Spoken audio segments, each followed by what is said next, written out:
Saudações, caros e caras, disciplina de estrutura de dados. Vamos falar hoje sobre ponteiros, né?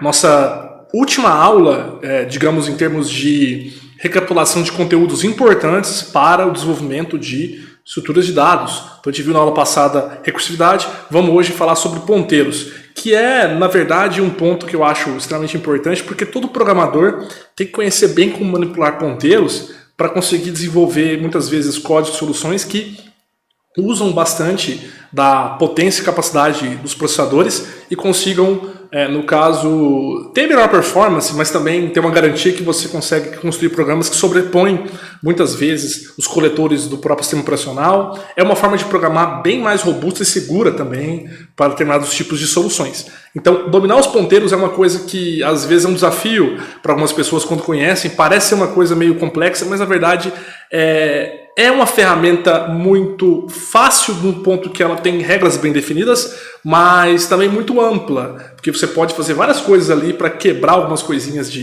digamos, de padrões, mas sem dúvida nenhuma, manipular bem ponteiros é uma característica importantíssima, né, junto com a alocação dinâmica, para quem quer ser um bom programador. E para a gente, estrutura de dados, vai além disso, né?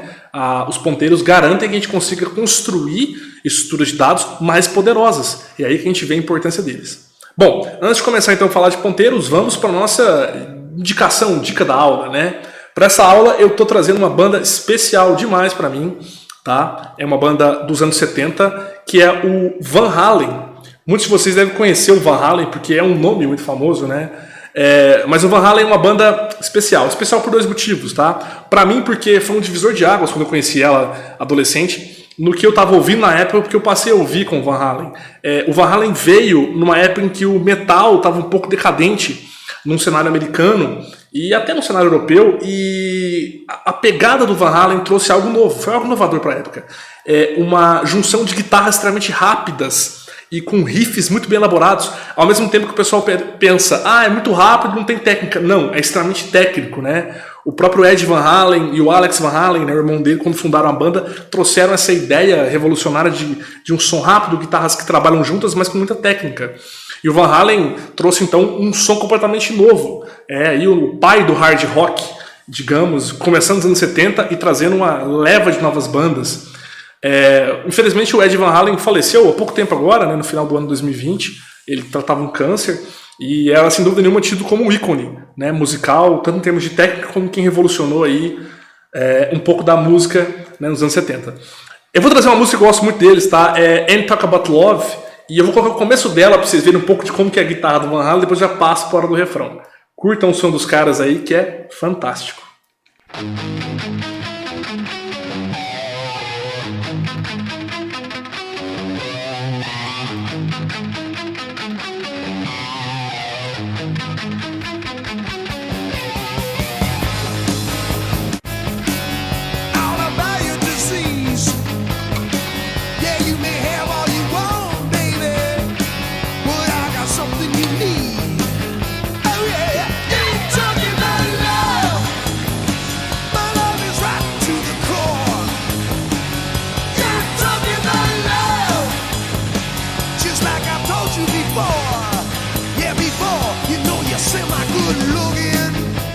Muito bom o som dos caras, né?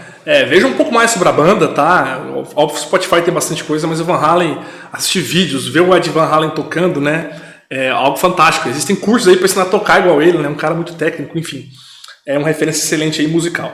Mas vamos lá, voltando para nossa aula, vamos para, né, o assunto de hoje, ponteiros. Bom, gente, então, na linguagem C, no C++ e outras também, os ponteiros são uma ferramenta fantástica para você conseguir fazer soluções muito mais sofisticadas, tá? E basicamente a palavra ponteiro pode confundir, mas um ponteiro, pessoal, é uma variável que recebeu uma permissão especial. A permissão de enxergar posições de memória de outras variáveis. Em algum momento você pode também inicializar o ponteiro para ele fazer a alocação dinâmica, que ele se torna uma variável que o espaço de memória dele no sistema operacional está reservado. Só você pode apagar ele. Se você não apagar, ele vai ficar lá reservado até você fazer o dump da memória, que é desligar o computador ou reiniciar ele. Então é você realmente conseguir sobrepor aí, muitas vezes parte do sistema para poder fazer algo seu, tá? Na verdade, eu acho que a palavra ponteiro pode confundir, mas a ideia é de falar de apontador. Você aponta para endereço de memória. Pessoal, toda variável, todo dado de programação está na memória. Se você consegue enxergar a memória agora, você consegue acessar mais rápido e alterar de forma mais rápida também dados do seu próprio programa, tá? Então, o sentido é esse, é você conseguir encontrar, locomover e até guardar posições de memória para você. Aqui está um exemplo do que seria um ponteiro, né, na ótica da representação. Você pode pensar, pessoal, qualquer variável faz o quê? Ela pega um valor. Ela armazena um valor, um 100 se ela for inteira, ou uma letra A se ela for um char. Ela tem um nome, certo? Igual o I aqui, por exemplo. Mas no fundo, pessoal, pra gente isso é só visual. Pro computador, ela não sabe o que é I nem o que é 100. Ela sabe que nessa posição de memória tem um valor armazenado que é desse endereço aqui. Esse cara aqui é como se fosse um indexador para esse endereço. É isso que o computador enxerga. E você, quando trabalha com ponteiros, começa a enxergar esse cara aqui também, ó. Tratar as coisas de forma mais direta. É importante lembrar, pessoal, que ponteiros são variáveis, então eles precisam de casting.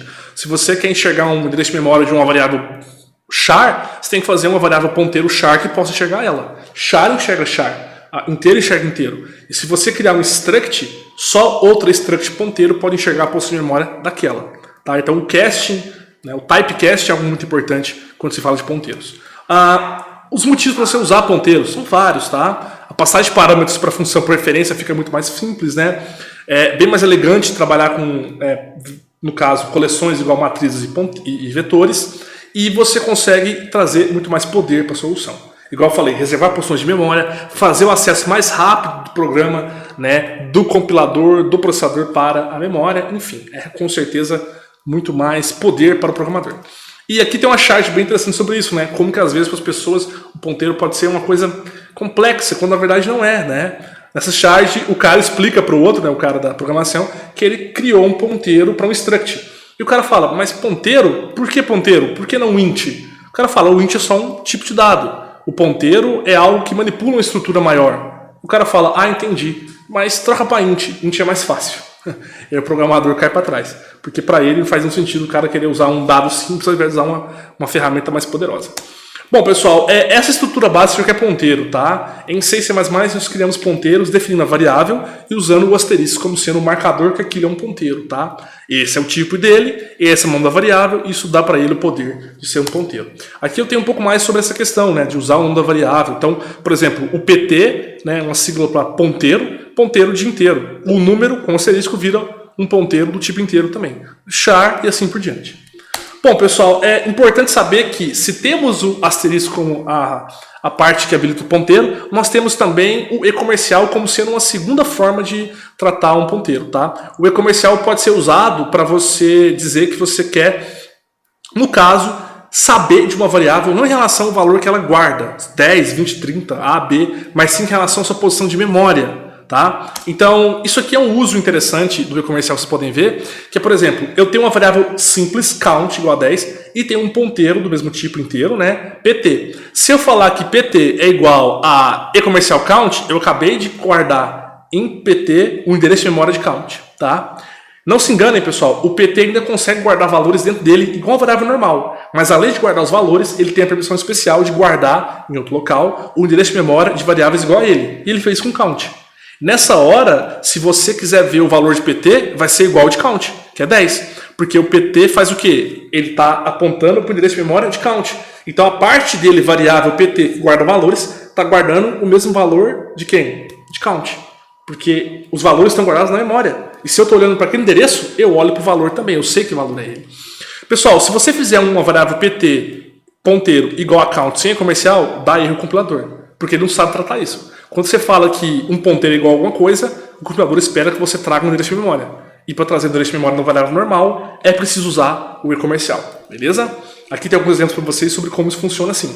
E se você quiser atribuir um valor específico para um ponteiro, por exemplo, o PT ainda é um inteiro, né? Se você quiser fazer o PT valer 20, é preciso usar o dereferenciador, que é voltar o asterisco para cá e falar asterisco PT igual a 20. Aí ele passa a armazenar 20. Tá certo? Então, igual a gente está mostrando aqui embaixo, né? Ó, se você fizer PT asterisco igual a 12, o PT assume o valor de 12. Tá certo? E aí vem uma questão interessante, né? Nessa hora, você, quando faz isso, você também altera o valor da variável que o PT estava vigiando o endereço de memória. Se eu fizer asterisco PT igual a 20, o count passa a não ter mais 10 e sim 20. Por quê? Ué, se o PT é um ponteiro e está olhando para o mesmo endereço de memória de count, se você altera o valor interno dele, ele estava alterando o valor interno que aquela posição de memória guarda, que é o mesmo lugar que o count observa. Então os dois vão passar a ter o valor interno alterado, né? Os dois vão valer 20 agora.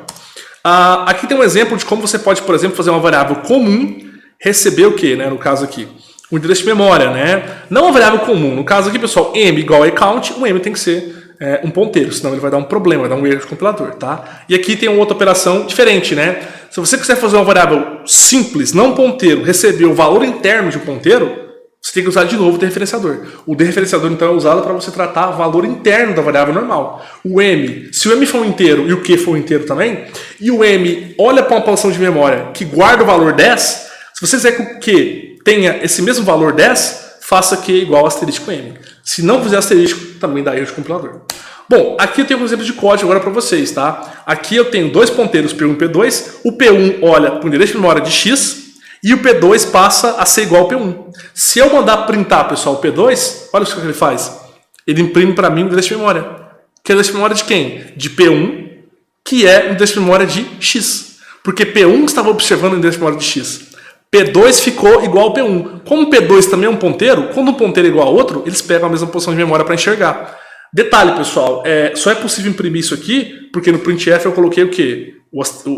A submáscara P de ponteiro e P2. Se eu quisesse ver o valor interno de P2, que é o valor de x, eu teria que usar aqui o quê? Um dereferenciador, um asterisco. E aí trocar aqui, no caso, a submáscara. Aqui eu tenho mais um exemplo para vocês, usando então a ideia de um ponteiro P, uma variável num igual a 10 e o P enxergando desse memória de num.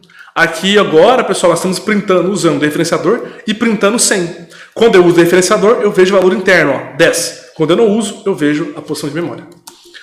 Eu tenho muitos exemplos, só vou passar mais rápido, tá? Porque são vários exemplos desse tipo no material.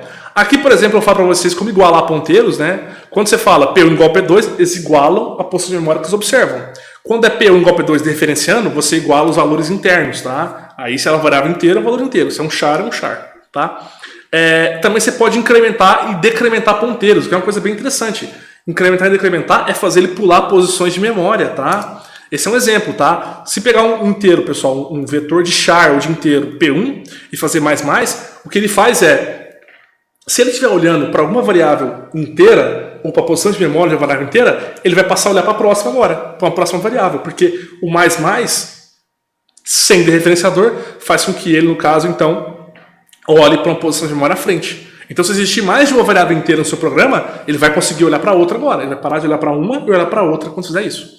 No caso, se você dereferenciar, pessoal, igual tá mostrando aqui, ele faz o quê? Ele vai incrementar o conteúdo interno. Então, ele não vai mais usar posições de memória. Se o P é um ponteiro que aponta para uma variável que armazena 20, usar sim vai fazer a variável valer 21. Incrementar o próprio valor interno. Aqui eu mostro para vocês como pular várias posições de memória, por exemplo. Se o P é um ponteiro, se fizer P igual a P mais 15, ele está fazendo o quê, pessoal? Ele está, no caso aqui, né, dando um salto de 15 posições na memória do tipo dele. Isso é muito importante, pessoal, porque se é um ponteiro de inteiro, vai andar 15 casas inteiras para frente. Aqui eu estou fazendo o incremento do valor interno em 15. Se valia 20, vai valer, no caso, 35. Aqui eu tenho, então, um exemplo de código que trabalha um pouco com isso, tá?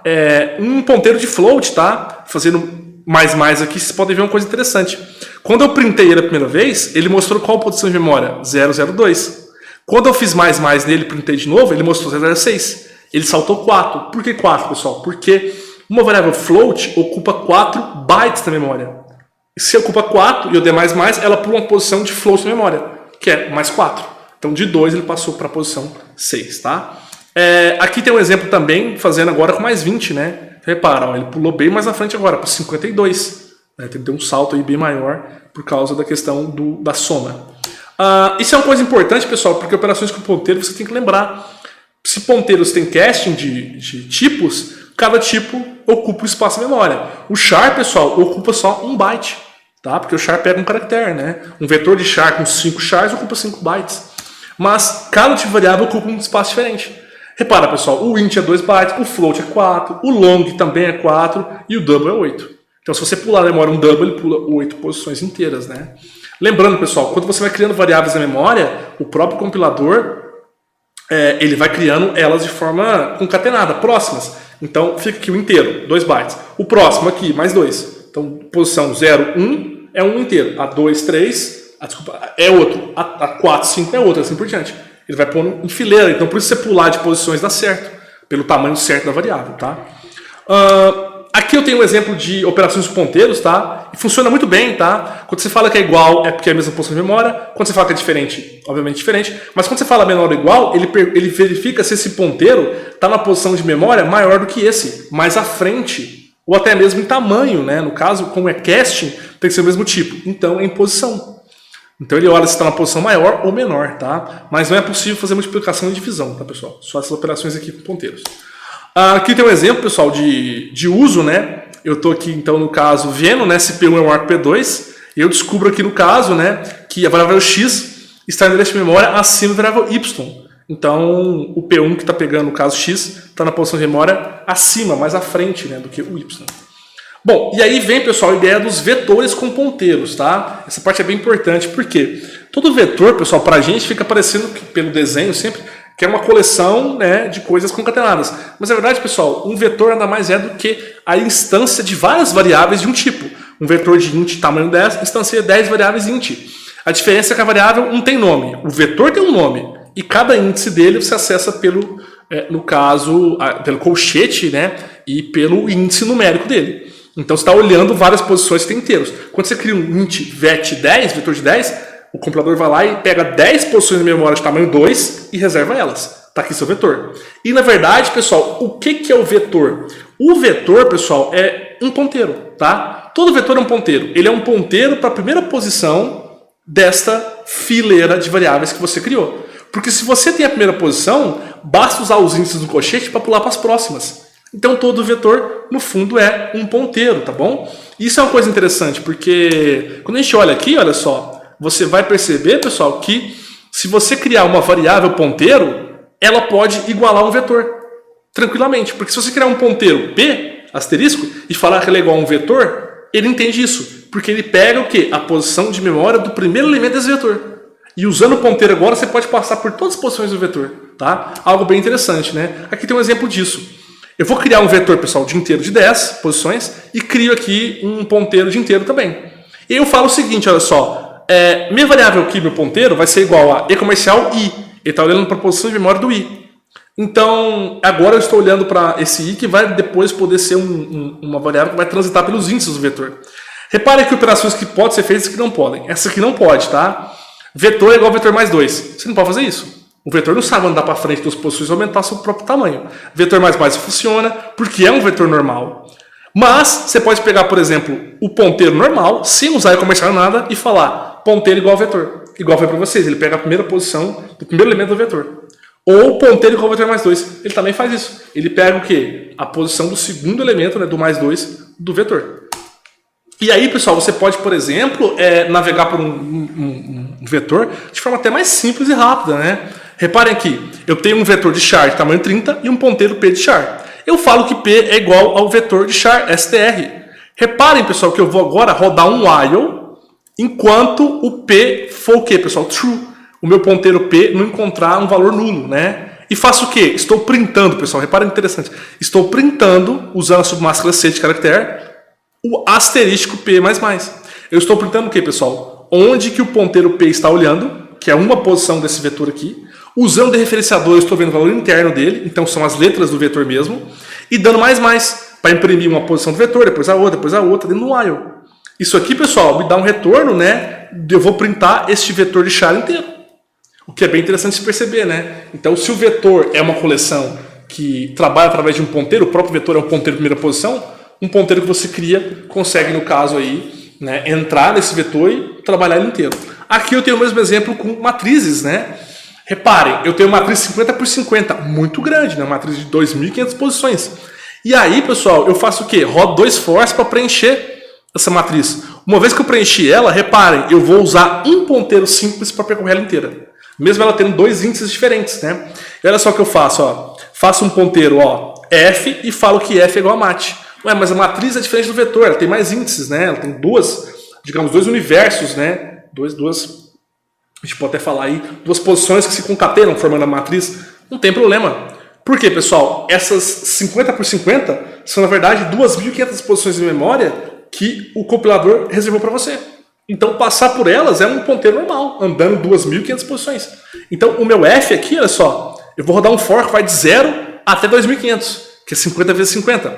E faço o quê? Faço o f, olha só, ser igual a um count. Ou seja, o f asterístico. O f pega o valor de count. E aí eu faço o quê, pessoal? Dou f mais mais. Quando eu falo que f é igual ao count, pessoal, quer dizer que eu estou preenchendo a matriz. Isso então, pessoal, é uma varredura sequencial na matriz usando o ponteiro. Então, quando eu falo, pessoal, o f está olhando para a matriz, para a primeira posição. Quando eu uso o dereferenciador f, eu estou falando assim, ó, a posição 0, 0 da matriz é igual o quê, pessoal? A count. Então ele está recebendo o quê, pessoal, ali no caso, né? Está recebendo esse valor de count. E aí eu uso o f mais mais, olha só. Aritmética de ponteiro. Não uso do referenciador e faço andar para frente. Ele foi em posição 0, 1 agora. E depois 0, né? 1, depois ele vai na 0, 2, assim por diante. Você percorre a matriz inteira só com ponteiro. Podem testar, copiar esse código que funciona perfeitamente, tá? Aqui eu tenho mais um exemplo de percorrer a matriz para encontrar o menor valor, tá? Não vou aprofundar esse código não, mas ele faz a mesma coisa, tá? Reparem que ele usa um ponteiro para percorrer a matriz e encontrar seu menor valor. Aqui tem o resultado, tá? Do código passado. E, pessoal, agora vamos falar um pouquinho sobre indexação, que é a parte que vocês conhecem muito bem em vetores normais, né? Que é usar os índices para poder fazer o que vocês querem. A ideia básica, pessoal, da indexação é que quando você cria, por exemplo, aqui o ponteiro e fala que o ponteiro é igual ao vetor, você pode, então, aqui, ó, printar o ponteiro também usando o indexador. Você, se fosse printar e usar o nome do vetor aqui, ó, matrx2. Mas não, se um ponteiro aponta para ele, o ponteiro também consegue trabalhar com índices. Porque o índice é o que, pessoal? É você pegar uma posição da memória e olhar a frente dela usando o índice como marcador. 2 posições à frente, 2. Bem legal também. E aí, pessoal, vem a questão de você agora criar um vetor de ponteiros, tá? O que é uma coisa diferente. Usar um ponteiro para enxergar um vetor é uma coisa. Criar um vetor de ponteiros é algo diferente. Qual que é a ideia? Eu vou criar realmente um vetor. Esse vetor vai ser um vetor em cada posição dele, é uma variável do tipo ponteiro, tá? Então, a forma mais comum de fazer, pessoal, é essa aqui, ó. Por exemplo, int x 10. É um vetor de 10, só que cada posição dele vai ser um ponteiro normal. Então, cada posição do vetor x pode olhar para outra variável diferente, tá certo? E a gente vai chegar daqui a pouco na parte que a gente vai aprender a fazer alocação dinâmica. Isso aqui fica ainda mais interessante. Aqui agora, pessoal, vem um conceito também que confunde muitas pessoas, que é a questão de você usar mais de um ponteiro. Criar variáveis que são ponteiros de ponteiros. A variável tem um ponteiro nela, já é um ponteiro. E se você colocar 2 ponteiros, o que você faz? Você acaba aumentando a capacidade deste ponteiro, tá? Então você pode, ó, declarar, pessoal, ponteiro duplo, tá? Aqui mostra um pouco sobre isso, tá? Peraí, mas se eu posso fazer ponteiro duplo, posso fazer ponteiro triplo? Pode. Quádruplo? Pode. Geralmente, pessoal, o ponteiro duplo resolve quase todos os problemas. Criar mais ponteiros é para trabalhar com estruturas que vão ser multidimensionais. Elas vão ter várias dimensões aí para você estar tratando, tá? Então, por exemplo, aqui, ó, esse código faz o quê? Ele pega uma variável float normal e pega 2 ponteiros de float, um ponteiro simples e um ponteiro duplo. Ele faz o ponteiro simples olhar para a variável simples e faz o ponteiro duplo olhar para a variável ponteiro simples. Quer dizer o que, pessoal? Se você imprime aqui, ó, usando ponteiro duplo, essa variável ppf, que é um ponteiro duplo, imprime o valor de fpi, que é a primeira variável. E o ponteiro simples imprime também o fpi, que era trabalhando direto para ele. Quer dizer, pessoal, quando esse cara aqui é um ponteiro duplo, se você usar o poder completo dele, poder duplo, que é ponteiro duplo, ele chega até a quem? Ao cara original, que é o fpi, que está sendo enxergado pelo pf. Mas se ele usasse só um ponteiro, ele imprime quem? Ele imprimiu o valor de PF. Que é óbvio que é igual ao de FPI, porque está enxergando ele. Mas vocês entendem que você colocar um ponteiro duplo, você faz o cara olhar para uma camada a mais ainda, ele pode vigiar um ponteiro normal, e se esse ponteiro normal estiver olhando para outra variável, ele consegue chegar até essa variável também. Porque ele tem 2 ponteiros, tem 2 camadas de observação. E um ponteiro triplo, ele olha para 3. Né? Você aumenta o poder dos caras. Então, pessoal, isso é bem interessante, a gente vai usar muito ponteiros na parte dinâmica, de alocação dinâmica ainda. Você pode, por exemplo, igual no exemplo aqui, ó, fazer esse experimento, tá? De observar com ponteiro duplo, um ponteiro simples, e ainda a variável mais simples ainda que esse ponteiro simples observa, tá bom? Aqui tem um exemplo, pessoal, também, tá continuando explicando. Eu dou uma série de explicações aqui sobre isso, tá, para vocês, ó. Dê uma olhadinha com calma que vocês vão ver que é bem simples. E aí chega na parte, talvez, mais interessante do material, tá? Que é falar sobre locação dinâmica. É eu pegar um ponteiro agora, normal, e transformar ele em uma locação dinâmica. Então é eu fazer com que ele agora seja uma posição na memória que só eu posso alterar. E aí eu paro, pessoal, de usar essa variável para ficar observando outras. Eu vou usar ela agora para armazenar valores e para ser uma estrutura, né, uma espécie de uma célula que só eu controlo quando vai ser destruída ou não, tá bom? Então, pessoal, a ideia da alocação dinâmica é muito isso, né? É você inicializar um ponteiro. Um ponteiro que não é alocado dinamicamente é um ponteiro não inicializado. Ele é usado mais para poder monitorar outras variáveis, né, e fazer acessos. O que é, então, pessoal, quando você inicializa um ponteiro? É você usar a função malloc, né, que é memory allocation. Você aloca na memória uma posição fixa para aquela variável que só você pode acessar. Reparem aqui para vocês verem. Eu tenho o malloc, uma função que faz isso, o realloc, que aumenta o tamanho de uma coisa dinâmica. Por exemplo, você criou do tipo inteiro uma variável dinâmica, mas você quer mais. Então cria um vetor inteiro dinâmico, né? Criar um vetor 10 posições e as 10 posições são alocações dinâmicas, só você pode apagar elas. Mas o vetor de 10 está pequeno, aumenta ele. Você pode aumentar ele usando realloc, coisa que não pode ser feita com um vetor normal, por exemplo, um vetor padrão. Ele é estático, você não pode aumentar o tamanho dele. Isso mostra como a alocação dinâmica é poderosa. Isso aqui, pessoal, é um desenho de como seria então a memória nesse momento, né? Então, a memória tem a parte da pilha, pessoal, que é onde cria-se todas as variáveis comuns que o compilador faz. A parte de variáveis que não são usadas pelo programa, você só criou ela, mas não usou. Variáveis que só foram inicializadas e textos binários. O heap, pessoal, é o cara novo. O heap é a parte da memória, né, no caso aí, em que você consegue colocar as suas variáveis dinâmicas. Se está no heap, pessoal, ó, tem um gargalo aqui de área livre, ó. O seu compilador não consegue apagar. Só você consegue apagar o heap e escrever sobre o heap quando você usa o malloc, tá bom? Então realmente é alocação dinâmica. Você controla a memória colocando coisas, apagando ou até aumentando com o realloc dinamicamente. E sempre, pessoal, isso é a coisa mais importante. Sempre criar alguma coisa com o malloc ou realloc, pessoal, para aumentar, use o free. O free é a variável que libera o heap. Se você não liberar, só vai ser liberado quando você iniciar a máquina. Você pode começar a ocupar a memória tanto que o computador vai travar. Vai travar porque ele não consegue apagar aquilo, tá certo? Continuando então, pessoal, vamos agora para as partes finais, que é fazer alocação dinâmica, tá? Para fazer alocação dinâmica, pessoal, a gente chama a função malloc. Ela tem, digamos, duas subchamadas, né? Todas as coisas tem que passar. Para criar, pessoal, uma variável simples, alocar um espaço de um inteiro, por exemplo, você pega um x, que é uma variável inteira, e fala que ele é igual a um casting de int para um ponteiro e usa o malloc, passando o sizeof int dele. Sizeof int, pessoal, é uma funçãozinha que pega para você o tamanho em memória do tipo que você quer. Então, basicamente, quando você vai alocar dinamicamente um tipo inteiro, o certo era falar assim, ó, me aloca um tipo int, tá? E no malloc passa o tamanho 2, criando um 2, escreve um 2 mesmo. Por quê? 2 é o número de bytes que o int ocupa na memória. Para não ter que escrever, pessoal, sempre esses tamanhos eu tenho na cabeça, você usa o sizeof. Se você colocar o sizeof e colocar dentro aqui o tipo, o próprio sizeof traduz para você o tanto certo. Se é um int, 2. Se é um float, 4. E se você criar um struct, uma estrutura sua, struct pessoa, tem um inteiro, um booleano e um char lá dentro. Qual que é o tamanho dele? Provavelmente o somatório desses tamanhos separados. Mas você não precisa calcular isso. Dá um sizeof e chama seu struct aqui. Ele vai te dar o tamanho certinho dela. E você aloca na memória. E fazer um vetor, pessoal? Simples. Ao fazer um vetor de 10 posições de inteiro, eu no malloc faço um 10 vezes. Eu multiplico por 10 vezes aquele sizeof. Se era 2 bytes, 10 vezes 2, 20. Vou alocar 20 bytes, que é onde cabem 10 inteiros. Tá bom?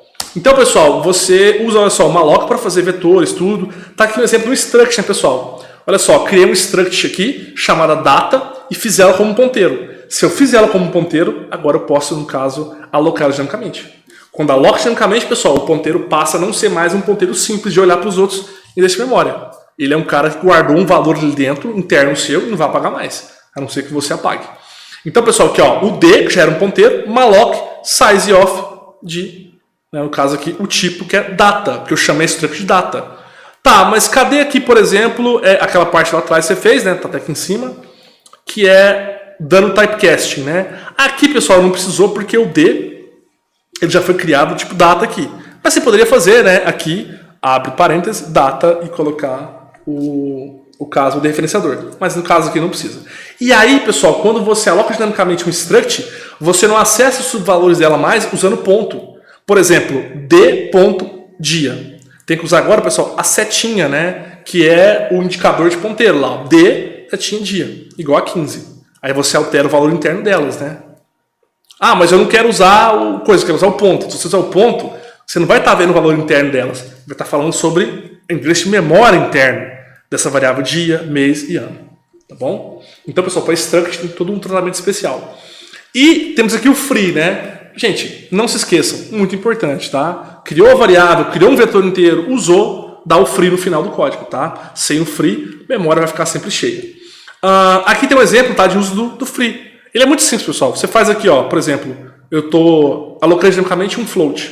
Usei ele, free v. Se fosse um vetor, free tamanho do vetor. O nome do vetor, desculpa, tá? Se fosse um vetor vet, free vet. E, pessoal, chegamos aqui então a alguns exemplos mais, tá? Aqui eu estou fazendo um vetor de float tamanho n, alocado dinamicamente. E aí eu estou vendo aqui depois, usando um código de if, para ver se o v foi realmente construído. Porque é o seguinte, se você tiver com a memória cheia, pessoal, e tentar alocar dinamicamente um vetor ou uma variável, se você perguntar se a variável é igual a null, ou seja, não tem nada nela, e ele entrar no if, quer dizer, a variável é null mesmo, é porque você não conseguiu criar ou alocar dinamicamente aquele vetor ou aquela variável, tá?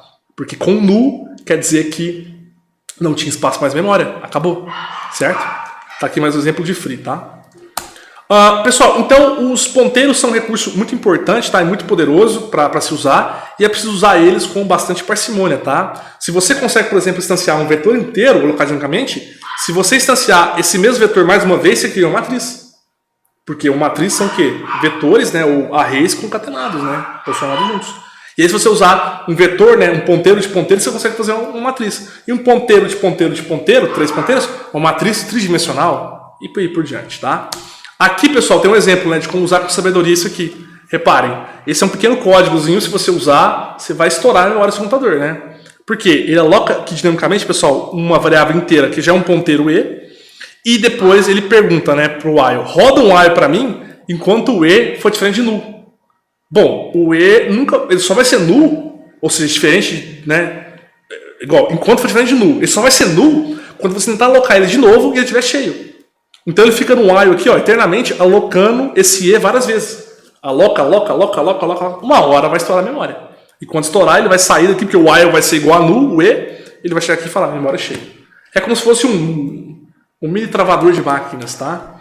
Bom, então, pessoal, essa é a nossa aula de ponteiros. Aqui tem 2 conteúdos extras muito bons sobre ponteiros, vocês verem. Uma videoaula, tá? Do professor Bax. E a gente vai, no caso, fazer exercícios agora que vão reter esse conhecimento aí pra gente de ponteiros, tá? Desde usar ponteiros duplos, até alocar dinamicamente eles e trabalhar. Perfeito? Então nos vemos na próxima aula.